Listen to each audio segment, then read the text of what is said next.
Hi, I'm Sheetal. Welcome to 3TV, a podcast where three techies banter. On screen with me, you will see Nilesh. Nilesh, say hi. Hi. And I have Samiran, who's the other co host of this podcast. Hello.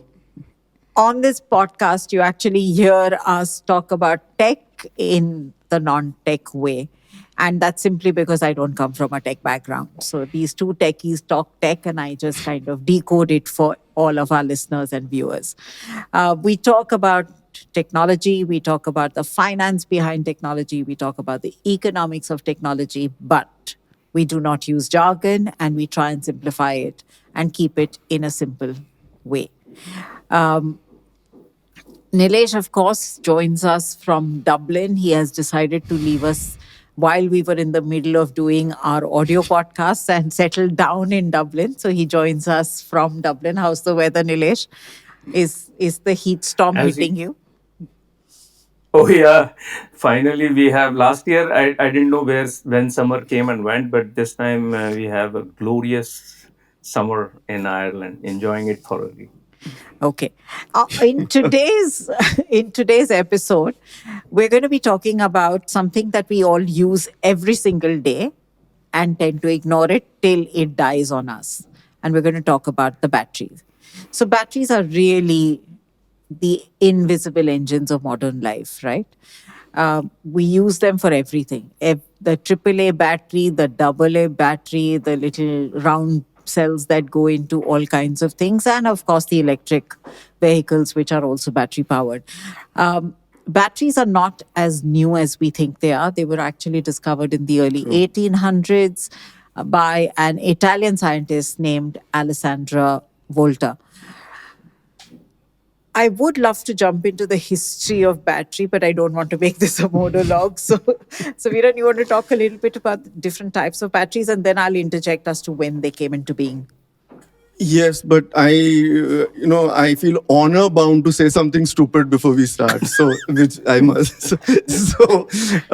I was watching this Kapil Sharma show with Ranbir Kapoor, and even batteries were on top of his minds because he apparently saves all clandestine phone numbers titled "low battery." So when the phone rings and it says "low battery," it's a shady phone coming in. So that's how important batteries are. But yeah, so if you look at it really simply, batteries are just about converting chemical energy into electrical energy. It's just stored chemical energy that converts into electrical energy. I mean, think about it like food in your lunchbox. You kind of put it in your mouth and then you kind of get energy to go forward. Uh, while it appears very simplistic, but just think about the complexity involved. And I'll just give you two, three examples. Batteries goes into your toothbrushes.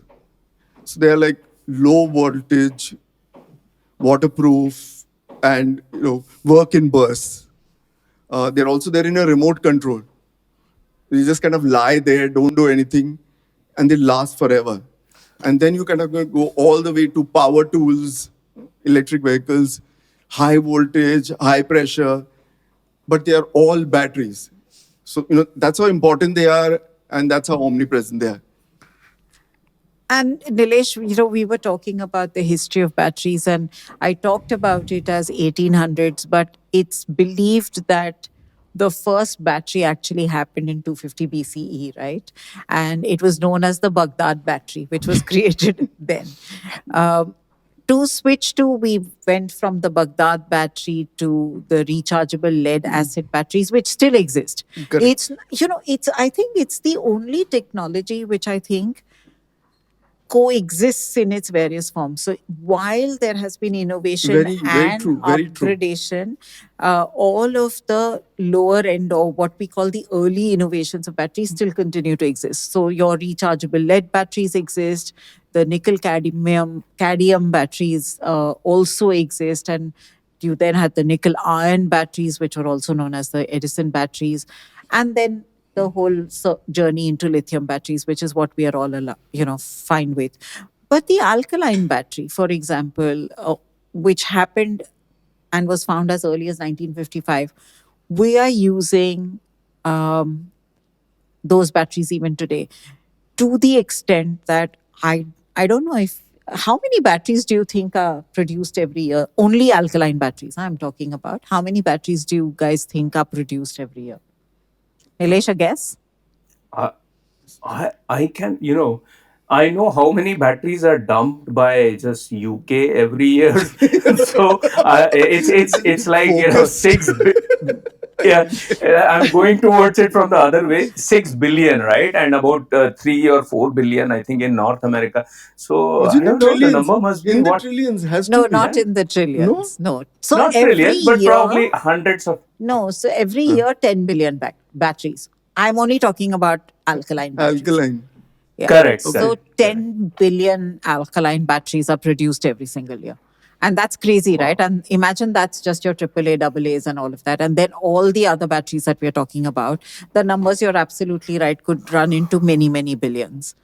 But let's today focus a little more on the lithium ion, which is like the battery of the hour. So, Nilesh, you want to talk a little bit about that? Yeah, yeah, sure. So, the research started, if I'm not mistaken, in almost late 1970s and early 80s, with first, a scientist known as Whittingham. He kind of looked at lithium metal, right? It is the lightest, it comes, when we were kids, you had to memorize the chart, the compounds and metals chart till 20, right? So lithium comes at 3. It's like hydrogen, helium, and lithium. So that much you definitely remember. It's the True, true. lightest metal, and it was the lightest metal, and he is the one who started the research. And actually, it used to blow up frequently, so it was not at all stable. Whatever he was doing the research, it was, the research was augmented by another scientist called Goodenough, who worked on the cathode part of it. Then a Japanese scientist called Yoshino, who worked on the anode part of it, right? So in every battery, obviously, there is a cathode, there is an anode, and there is an electrolyte, right? So they I think, between the three of them, they even got the Nobel Prize, and that is how lithium ion battery came into being. And I'll just touch upon, how does it work, right? We talked about batteries. Mostly it is the same, like Samiran started. It's mostly same in all batteries, but there will be a cathode, there will be an anode, there will be electrolyte. Lithium ion just made it a lot more energy dense, and these batteries are known as rocking chair batteries. So what happens is Hmm. that you have a cathode which has dense electrons, and they flow through the electrolyte to the anode, right? This is the charging phase, right? And when they move from the anode back to the cathode, that's the discharging phase, they emit energy which is used by, for various purposes. You can use this energy. So this is called the rocking chair, whereby the ions are moving between cathode and anode. The beauty of lithium ion is that it is energy dense. That's the core thing, and that is how, when essentially, I think the whole research has been that can a battery last longer and longer.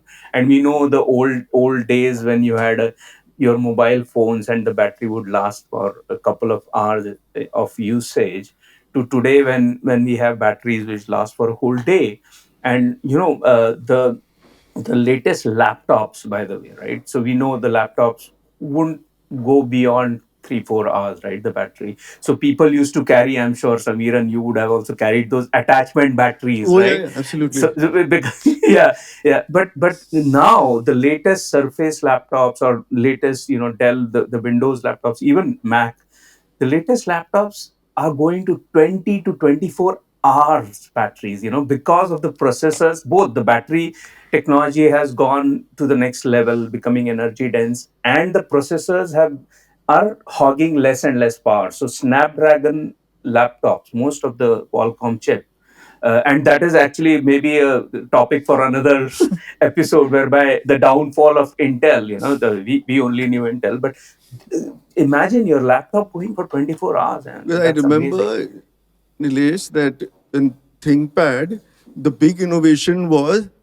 battery for a transatlantic flight. that if you Yeah, take off yeah. in New York, you should be able to land in London, and you should still be able to work through the flight. So that was like a big thing. I tell you, it's only about Yeah. you tech guys who think about 24 घंटा काम करना. I mean, which human being has the battery to work for 24 hours? Yeah, laptop तो हो गया, लेकिन So how I do have you to tell work? you a joke about a dead battery. So what is a dead battery do? I don't know. Free of charge.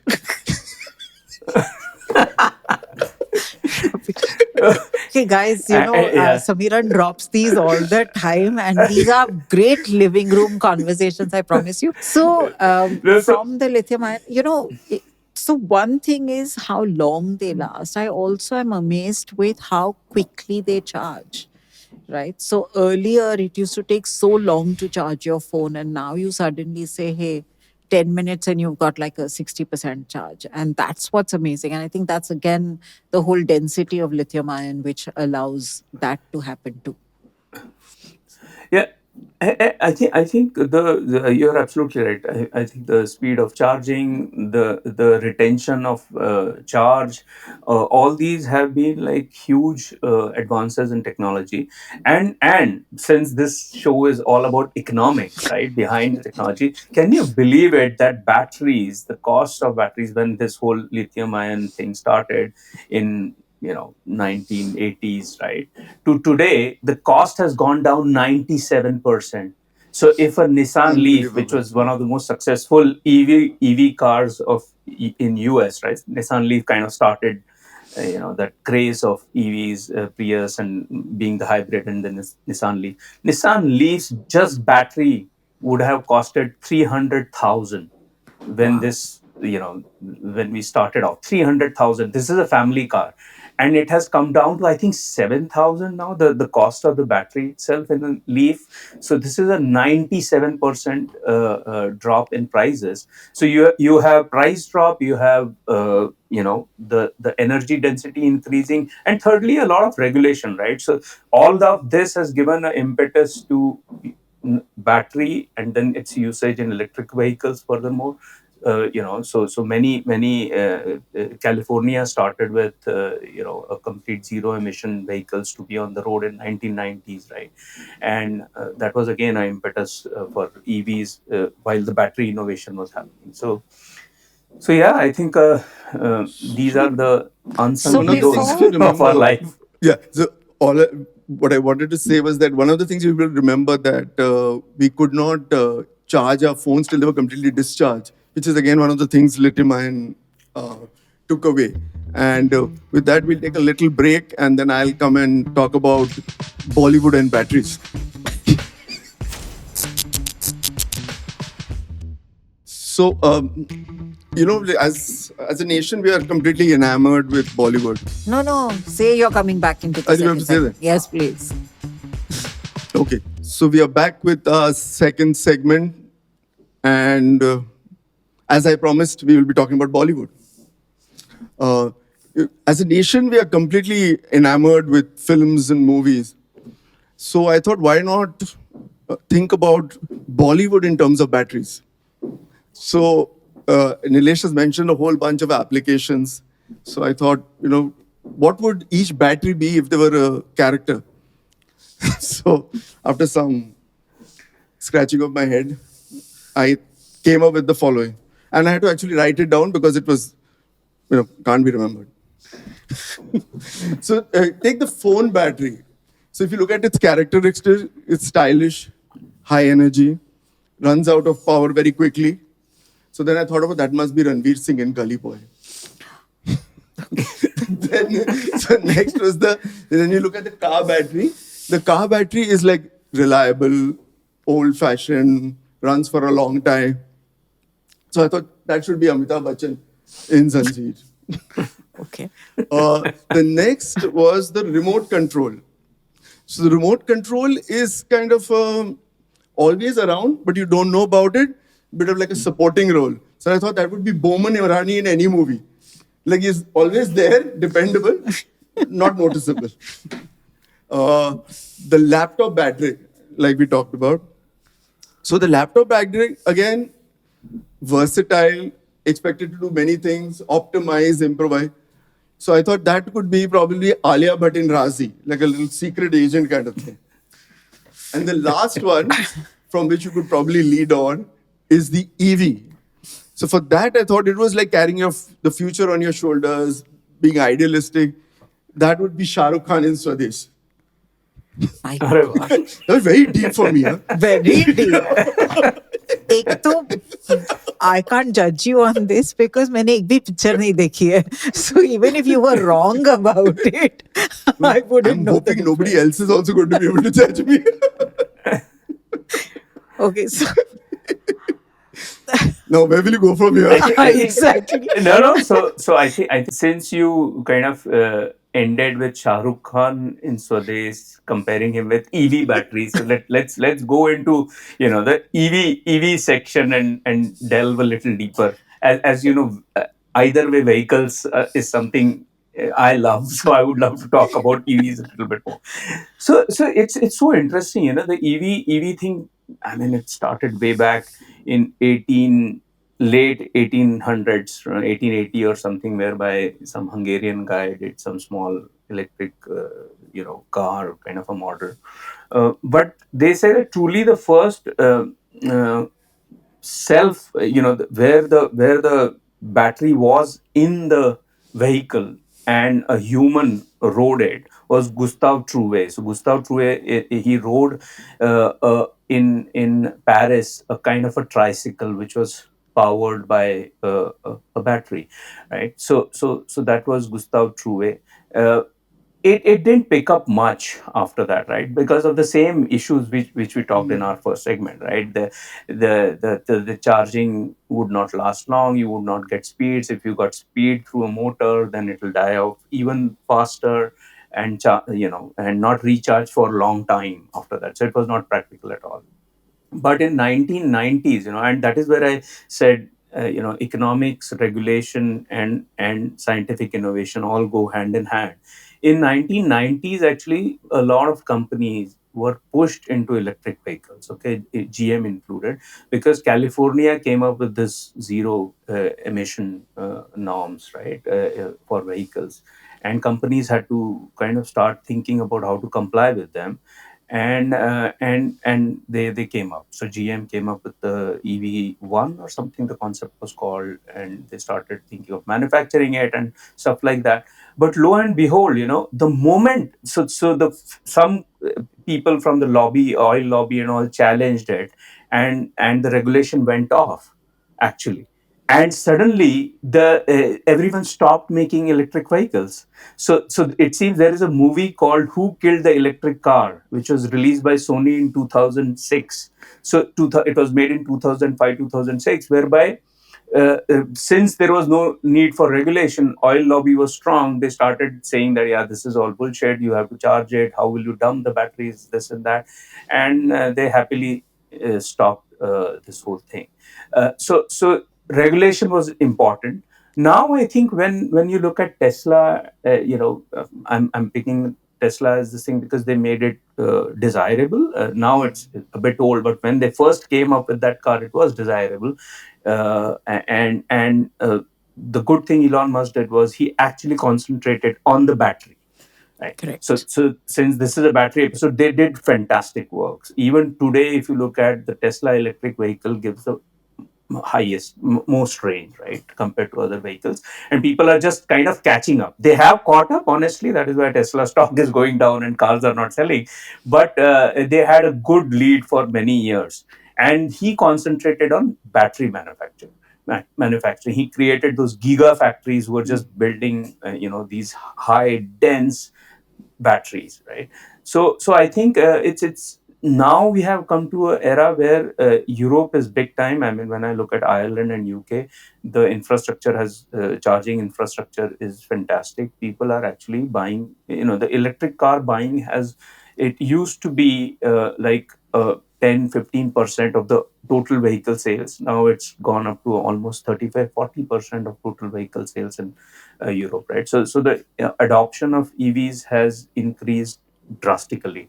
And I don't know. The only thing, I mean, I would love to hear your comments on it. I think we talk of environment part when we think of battery powered vehicles.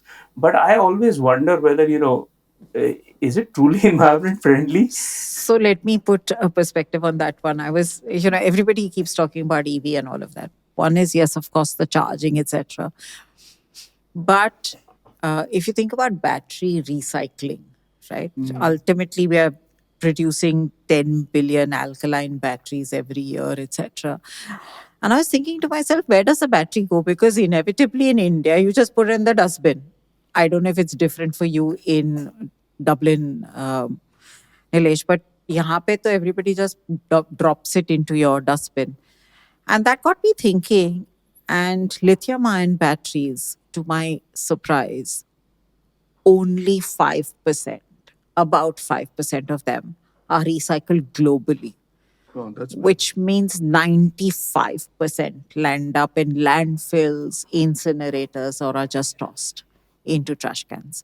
Now that's crazy, right? And it in Australia, there is a study which says 98% is not recycled. So that's one big challenge that we're going to have with batteries. So I don't know whether we are going to see an environmental issue on that.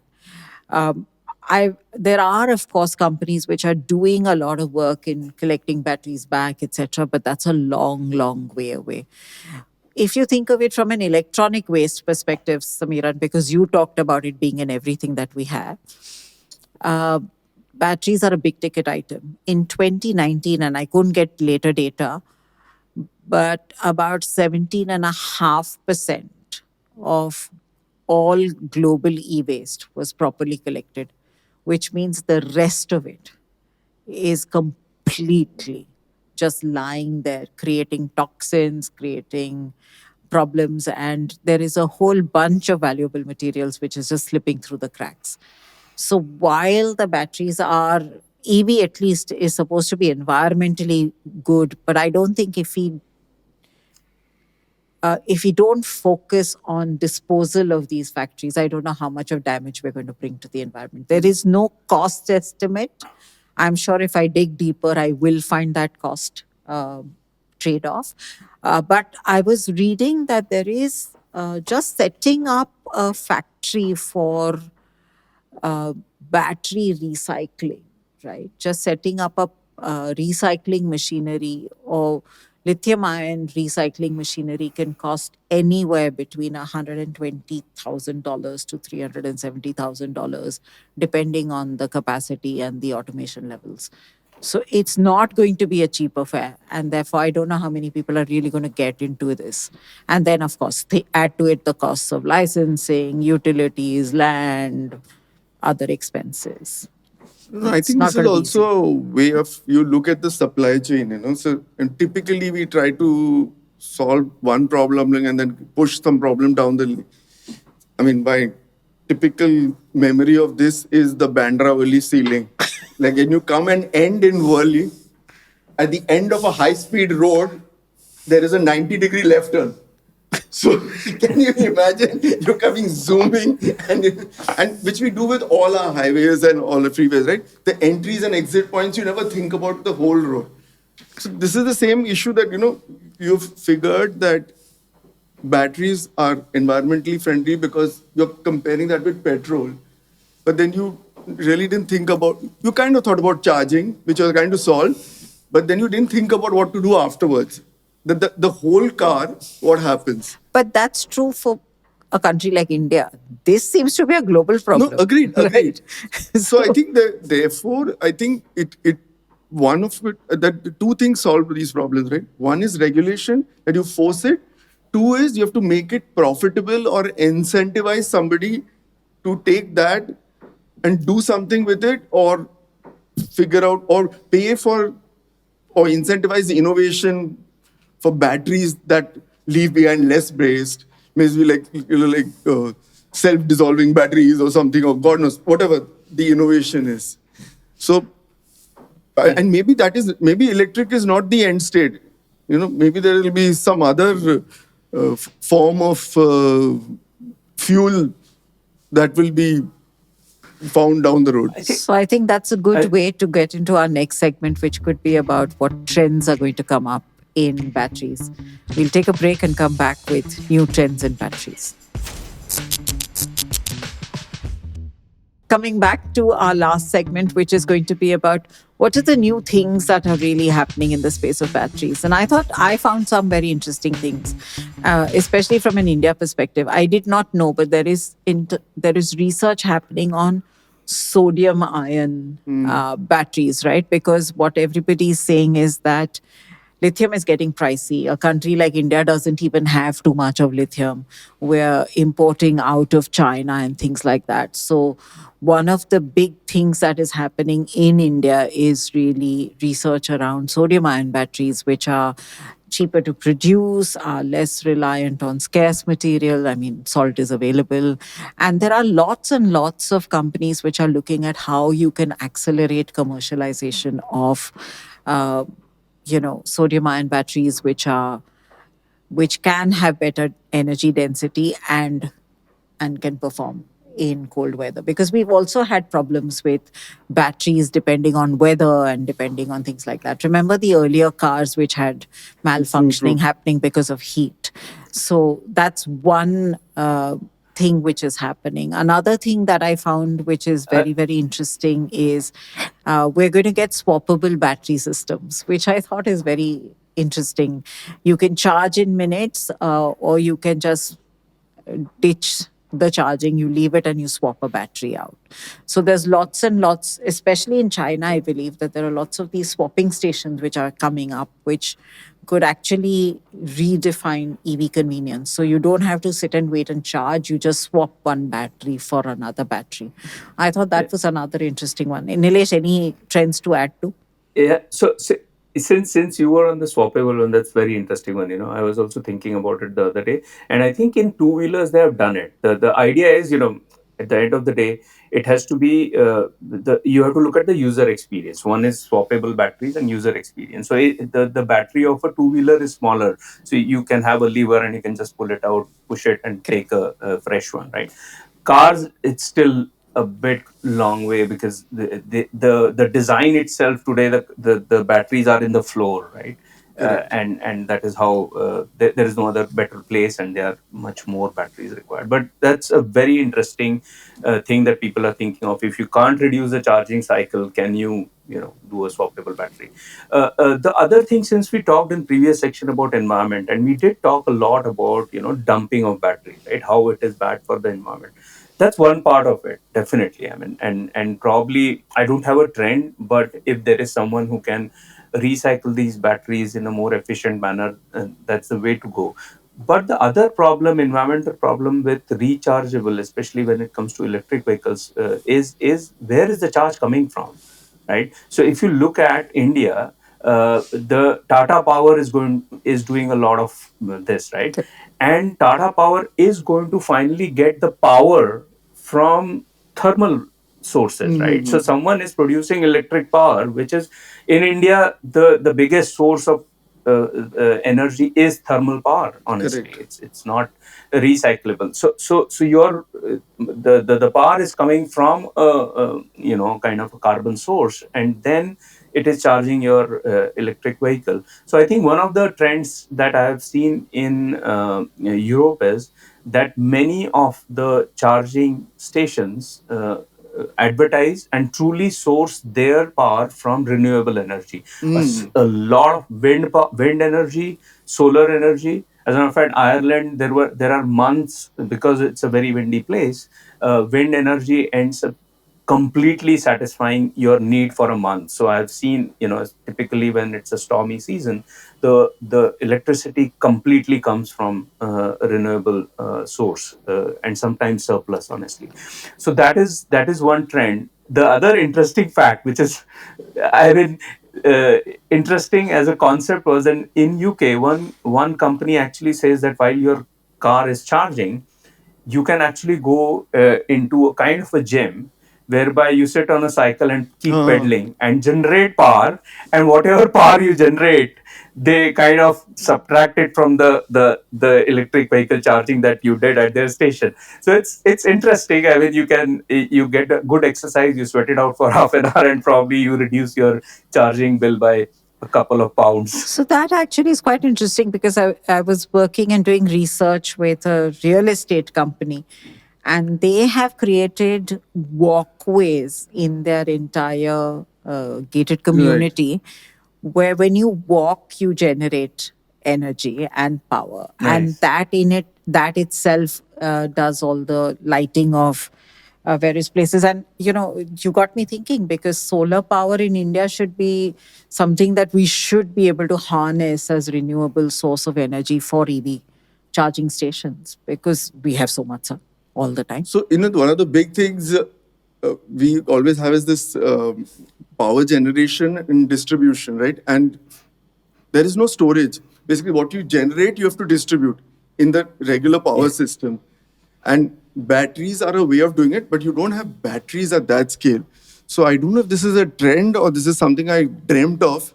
But anyway, the thing is, so basically, I think there is a whole talk about creating battery farms at grid level, a grid capacity, which means that you can actually get to places which are the last mile, like where you cannot actually pull wires. You can actually deploy a mini power plant, which is just a stack of batteries, where your thermal and not thermal, I mean solar comes in. So how do you do that? And then whatever is excess, you put it back into the grid. So, I mean, there is stuff happening out there. There are still great many things to be solved, but at least I think one thing we have established is that the battery is a really important guy. Yes.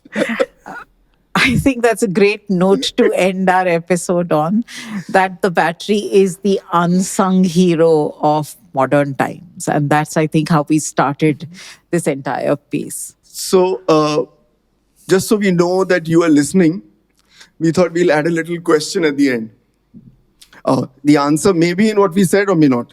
So the question is that I think Nilesh spoke about the Nobel Prize and the lithium-ion battery, but who discovered lithium?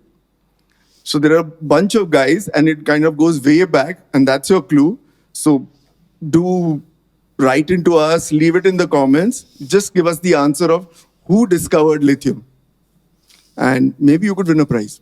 Okay, so that kind of brings us to the end of this episode. I thought, I mean, since you did some Hollywood, comparisons to batteries, it just came to my mind when we were thinking of dumping batteries. It reminded me of kachra set. So I think you need the kachra set to now do something about the dumping of batteries also. So that kind of brings us to the end of another episode of 3TP. If you liked our banter, then please share this episode, and don't forget to follow the show. Please write in your answers to the question, as Samiran said, the quiz question, you might win something. And we are available on YouTube and podcast platforms. If you want, you can leave us a rating and review, and it just helps the podcast to grow. So with that, we end, and until the next time, see you.